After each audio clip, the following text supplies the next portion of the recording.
भारतात नागरिकत्व सुधारणा कायदा म्हणजे सीएए कायद्याची अंमलबजावणी करण्यापासून कोणीच रोखू शकत नाही, असं केंद्रीय मंत्री अमित शहा यांनी ठणकावूनच सांगितलं होतं. त्यानंतर काल केंद्रीय गृह मंत्रालयाकडून सीएए कायद्याच्या अंमलबजावणीची अधिसूचना जारी करण्यात आली. अर्थात कडाडून विरोध तरीही भाजपने ऐन लोकसभा निवडणुकीच्या आधी सीएए कायदा लागू केलाय. त्यामुळे सध्या सर्वत्रच या कायद्याची चर्चा सुरू आहे. आता हा सीएए कायदा नेमका काय आहे, हा कायदा लागू केल्यानंतर नागरिकत्वामध्ये काय बदल होणार आहेत, याबाबत या व्हिडिओच्या माध्यमातून आपण समजून घेणार आहोत. नमस्कार, मी अमोल. तुम्ही पाहताय लेट्स अप मराठी. नागरिकत्व सुधारणा कायदा नेमका काय?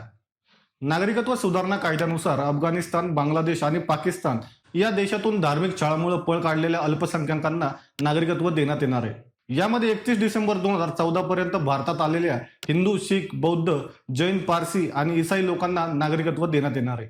1955च्या कायद्यात संशोधन करण्यात आलं. त्यानंतर 9 डिसेंबर 2019ला लोकसभेत मांडण्यात आलं. यावेळी लोकसभेत हे विधेयक पारित करण्यात आलं. सीए कायद्यात तरतुदी काय?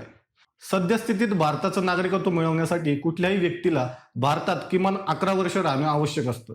आता सीए कायदा लागू झाल्यानंतर ही अट शिथिल करण्यात आली. 11 वर्षांवरून ही अट आता 6 वर्षांवर आली.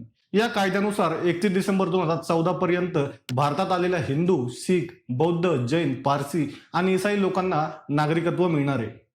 नागरिकत्व मिळण्याची संपूर्ण प्रक्रिया ऑनलाईन ठेवण्यात आली. याबाबत ऑनलाईन पोर्टलही तयार करण्यात आलंय. नागरिकत्व मिळवण्यासाठी अर्जदारांना भारतात प्रवेश केल्याचं वर्ष सूचित करावं लागणार आहे. अर्जदाराकडून कोणत्याही प्रकारची कागदपत्र मागितली जाणार नाहीत. त्यानंतर गृह मंत्रालय अर्जाची तपासणी केल्यानंतरच अर्जदाराला नागरिकत्व दिलं जाणार आहे. सीएए कायद्याला विरोधकांचा विरोध का? या कायद्यामध्ये पाकिस्तान, बांगलादेश आणि अफगाणिस्तान देशातील हिंदू, बौद्ध, जैन, पारसी, ख्रिश्चन आणि शीख धार्मिक अल्पसंख्याकांचा समावेश आहे. मात्र मुस्लिम धर्माचा यामध्ये समावेश नसल्यानं विरोधकांकडून या कायद्याला विरोध केला जातोय.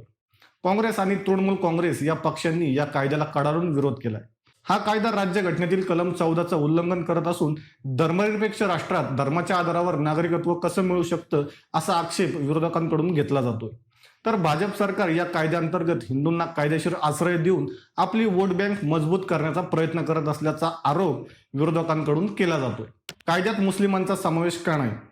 अफगाणिस्तान, पाकिस्तान आणि बांगलादेश हे मुस्लिम देश आहेत. तिथे बहुसंख्यीय मुस्लिम धर्माच्या नावावर अत्याचार होत नाहीत. तर या देशांमध्ये हिंदूंसह इतर समाजाच्या लोकांवर धर्माच्या आधारे अत्याचार केले जातात. त्यामुळे या देशातील मुस्लिमांचा नागरिकत्व कायद्यात समावेश करण्यात आलेला नाही. मात्र त्यानंतरही तो नागरिकत्वासाठी अर्ज करू शकतो. त्यावर सरकार विचार करून निर्णय घेणार असल्याचं गृहमंत्री अमित शहा यांनी स्पष्ट केलं होतं. नागरिकत्व कायद्याचा इतिहास काय? नागरिकत्व कायदा 1955 हा भारतीय नागरिकत्वासंबंधीचा एक सर्वसमावेशक कायदा आहे, ज्यात भारताचं नागरिकत्व मिळवण्यासाठीच्या अटींची माहिती देण्यात आली. या कायद्यात आतापर्यंत 5 वेळा दुरुस्ती करण्यात आली आहे. 1986, 1992, 2003, 2005 आणि 2015.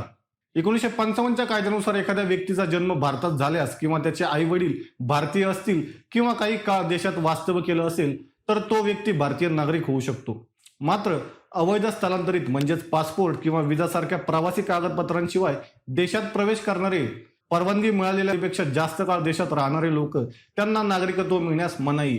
मात्र आता अफगाणिस्तान, बांगलादेश आणि पाकिस्तान या शेजारील देशातून 31 डिसेंबर 2014 पर्यंत भारतात आलेल्या हिंदू, शीख, बौद्ध, जैन, पारसी आणि ईसाई लोकांना नागरिकत्व मिळणार आहे.